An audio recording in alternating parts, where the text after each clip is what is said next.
Hello everyone. Today we will see the continuation of our last topic, that is list in Python. So we have seen in last session about list introduction, creation of list, how to access elements in a list. Today we will see how to change values in list, adding item in list, copying the list, removing items from list, joining list, as well as how to sort the element from the list. So first one is changing item value in a list. So let's go to PyCharm. I'm just going to create a new Python file. Let's name it as list demo part 2. In this I'm going to create one list. Let's say my list equals to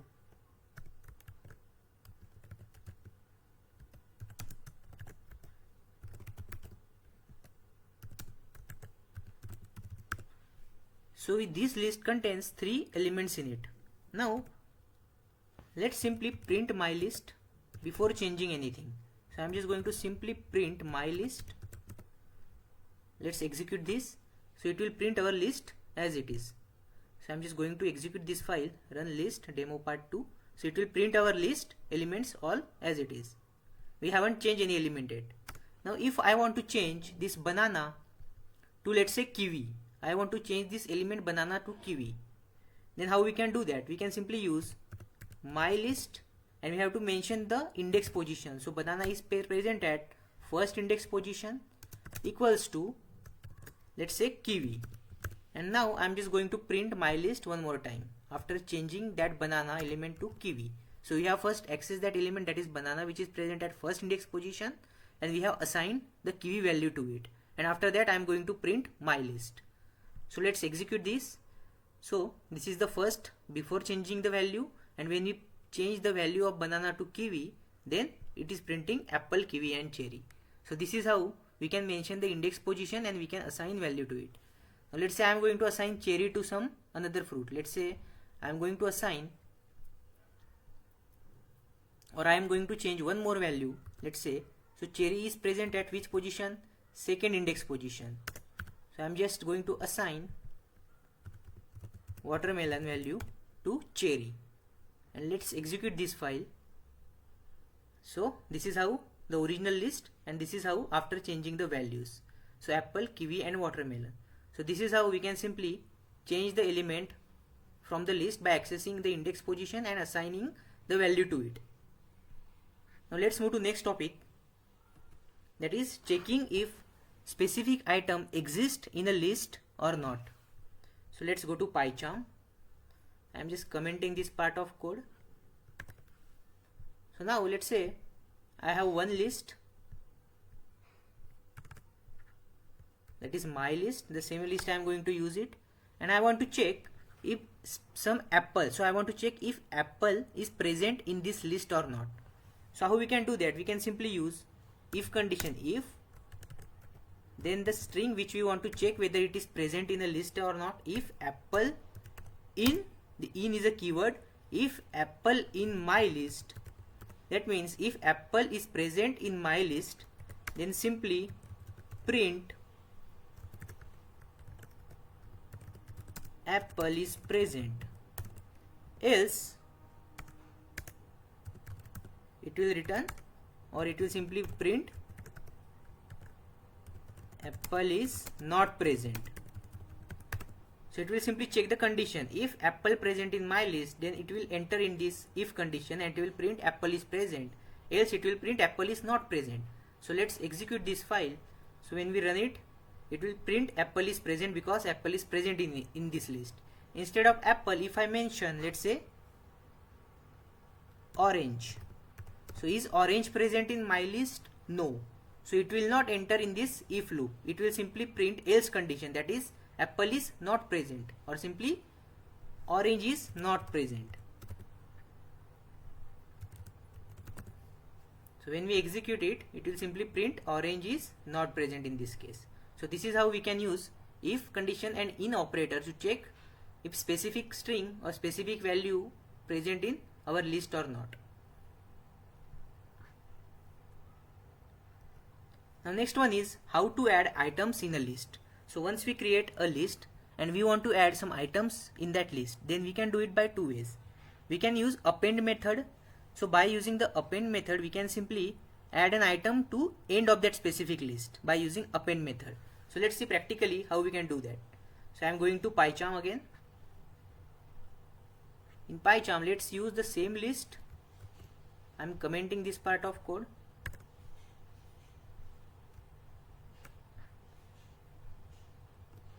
So we have defined one list here, and I want to add one more element in this specific list. So how we can do that? So we can simply use mylist dot append method, and in append method we have to mention the which element we want to append it. So it will append that element to end of that specific list. So I'm just going to append, let's say orange, and let's execute this file, or let's print my list. Before that we have to print my list. So after appending, let's check what it prints. So when you print my list, it will simply append the value of orange to at the end of that specific list elements.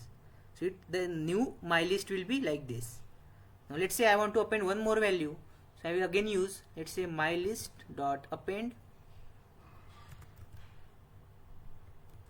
melon, and after that let's print my list. So when we print now, it will again append orange and then it will append melon. So our list has been increased, right? So we have added couple of elements in that specific list. So we can simply use append method, which will append the element at the end of the list. We can also use the insert method. So insert method, by using insert method, we can insert a specific item at specified index. So we can use insert method to add the item in our list at any index position, right? We can specify that specific index position here, at which index position, and the element here, the element which we want to insert it. Now let's see practically. So let's comment this code, and again I am going to define list here.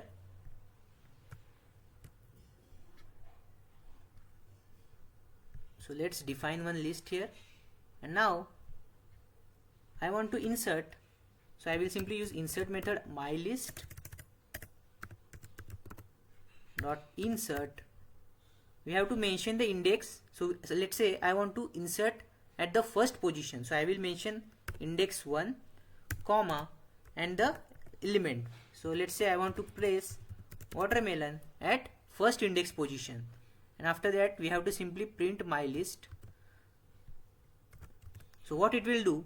So after apple is present at 0th index position, and after apple there will be first index position. So watermelon will be placed at the first index position. So when we run this file, we can see the list, right? Watermelon is present, or it is inserted at the first index position. So this is how we can simply specify the index position and element which we want to insert. That is how we can simply insert item in a list. Now how to remove the items from list? To remove the item, we can use pop method. So pop method removes the specified index. So the index which we mention here, that item will be popped. And if you don't specify the index, the pop method removes the last item. Now let's see practically. I am again going to define the same list. Let's comment this code.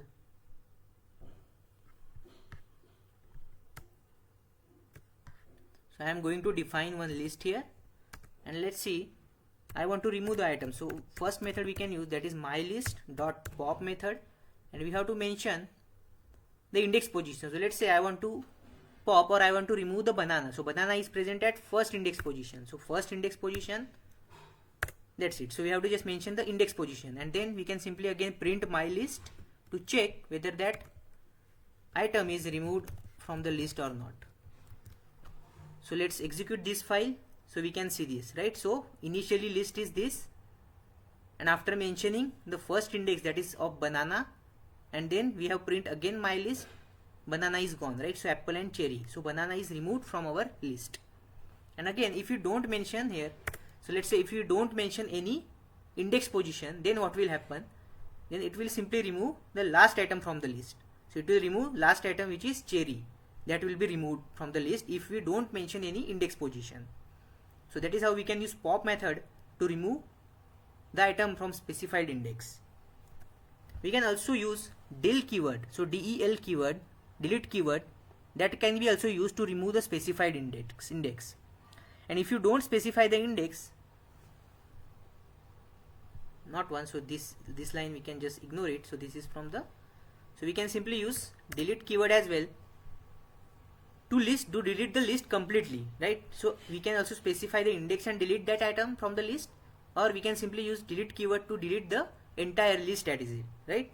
So let's see practically. So I am going to PyCharm. Now let's comment this part of code. Again let's copy this code, copy this list. Again let's paste it. Now I want to delete, let's say. So delete is a keyword, right? So we have seen method. So pop is a method, but delete is a keyword. So we can simply mention keyword here like this, delete, and then we can simply use my list, and then we can specify the index position. So if I want to delete banana from this list, then I can simply mention 1. So apple is present at 0 index position, banana is present at first index position. So we can simply use delete keyword, that is del, and then mention my list of 1, that is banana. And after that let's print my list. So now when we execute this file, banana is removed, right? So by using delete keyword or del keyword, we have simply removed banana. And if we don't mention the index position, then it will delete entire list, right? So if we simply use del keyword and we mention my list here, and then if we try to print my list, so del keyword can also delete my list entirely. So when we use del keyword here and let's say printing my list, it will not print, it will give error, because by using del keyword with my list, we have deleted the my list object itself. So it will say that it is not defined. So let's move to next topic. So we have seen by using pop method how we can remove the element, by using del keyword how we can delete the specified index element, and also there is remove method that can be used to remove the specified item here. So far in pop and delete we have used index position, but by using remove method we can also specify the specific element, right? We can specify the value and we can delete it. Now let's go to PyCharm. So here let's say this is our list, and I can simply use my list dot remove, and we can mention, let's say I want to remove cherry from this list. So I will just mention cherry, and then after removing it, let's print my list, print my list. So when we execute it, it will simply print only apple and banana from that list, because cherry we have removed. So this is how we can use remove method to remove the specific element from the list. Now see how to use remove, or how to remove the item by using clear method. So what clear method will do, it will completely delete all the elements present in that list. So all the elements from the list will be deleted. List will remain, but that list will contain no elements. List will be empty.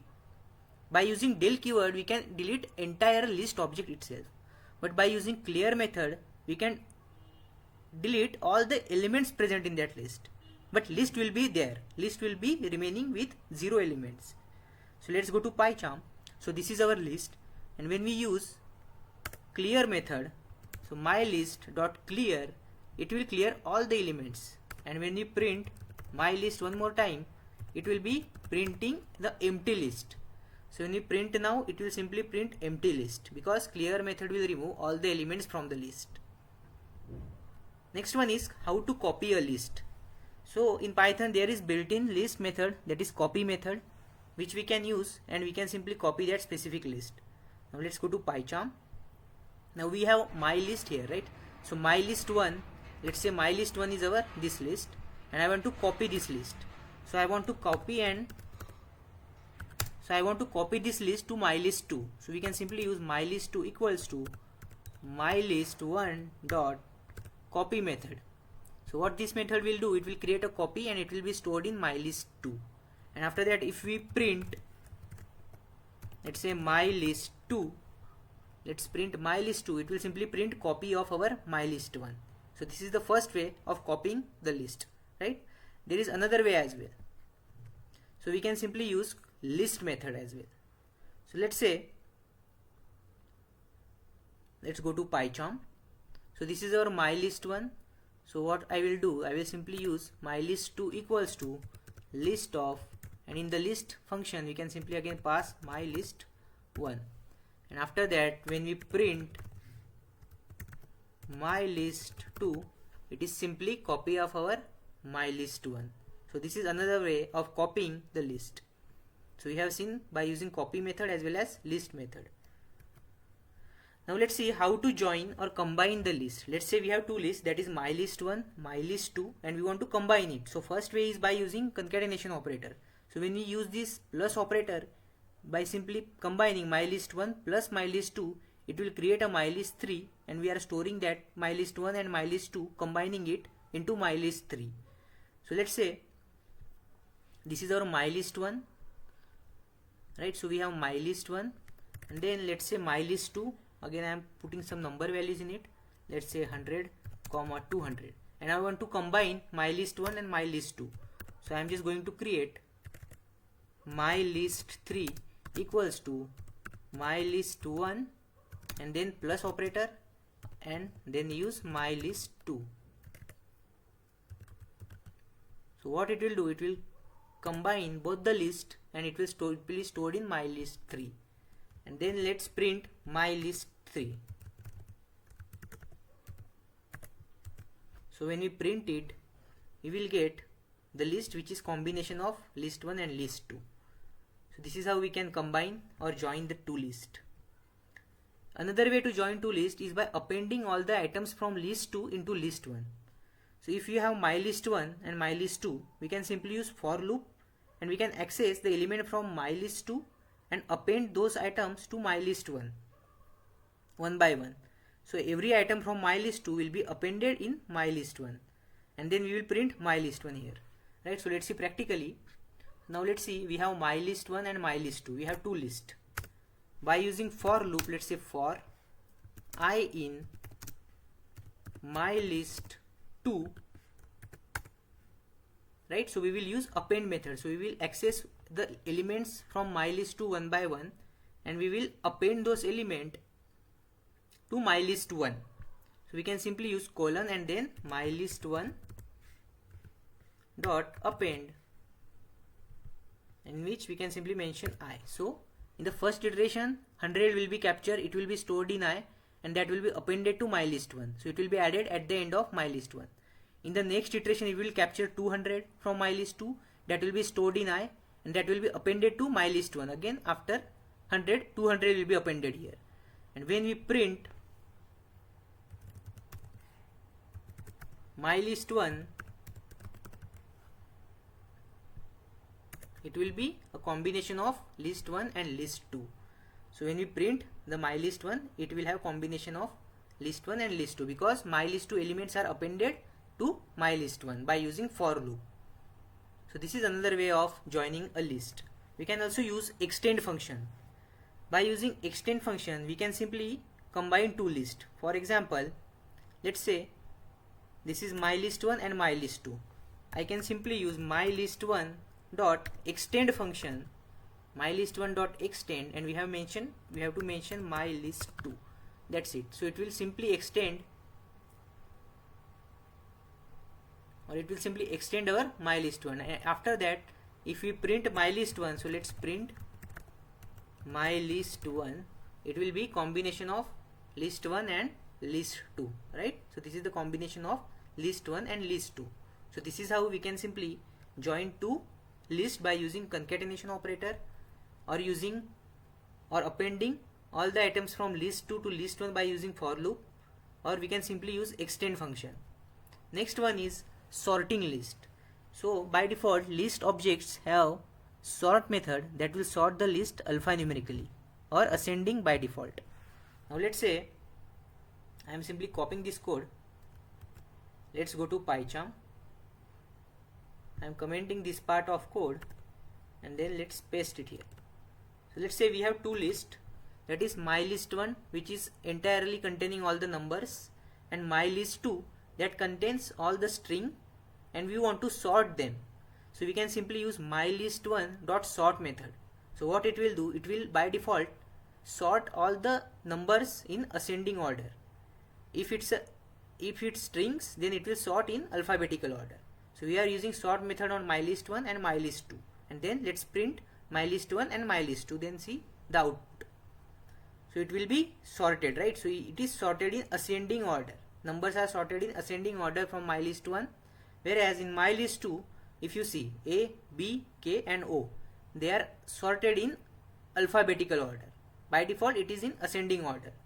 If you want to reverse it, for example, if you want to sort in reverse order, so if I want to sort these numbers in descending order, then what we can do, we can simply mention here reverse equals to true. So when we mention this, it will sort in descending order. Similarly, for alphabets also we can simply mention reverse equals to true in sort method, and let's again execute this file. So it will be in descending order. If you see, it is in descending order. So this is how we can simply sort the element in ascending or descending order in Python. So thanks for watching this video.